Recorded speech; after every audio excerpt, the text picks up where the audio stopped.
Hey, Chris Hobart here, the wealthologist. Now, today I want to talk about housing. Now, you have probably seen it on the Clickbait channels, right? Biggest bubble in history and crashes incoming.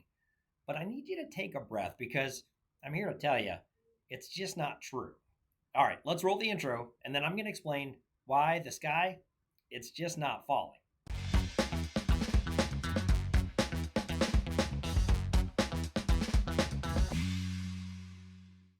All right, folks, let's get into it. There is a chart making the rounds online suggesting that we're about to see the biggest collapse in home prices ever. Like worse than 2008, panic mode, right? But I want to be clear. I have looked at the data and I am not seeing a collapse.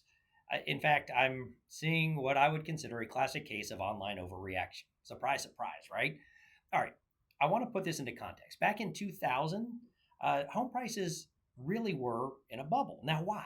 Well, because we had massive overbuilding from 2002 to 2006. Housing starts averaged 1.9 million a year. So, where are we today? Well, we're at about 1.5 million new housing starts per year.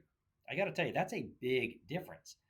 So, this tells us we really don't have an oversupply issue.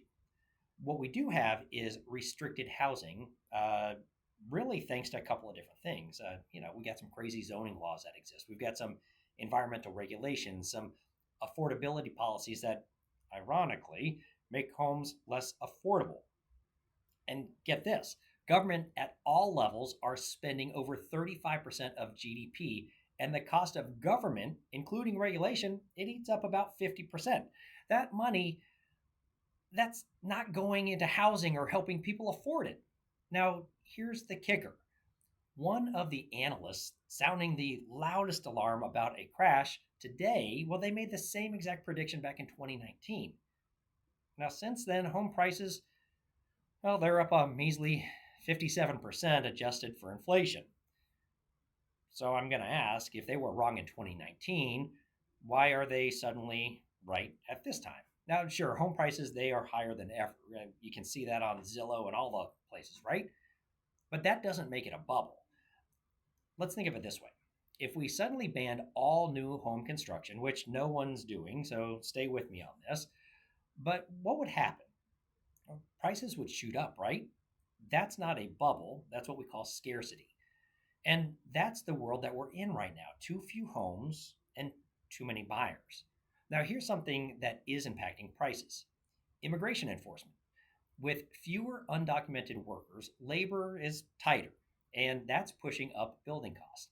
But it's also freeing up rental units, which can bring prices down a notch as well. So, yes, some areas might see flat or slightly lower prices, but a full on nationwide end of days housing crash, I just don't see it. So, here's the thing: if you're in the market right now, buy smart, not scared, and understand your local market. Work with a trusted advisor and don't base your life decisions on YouTube doomsday predictions.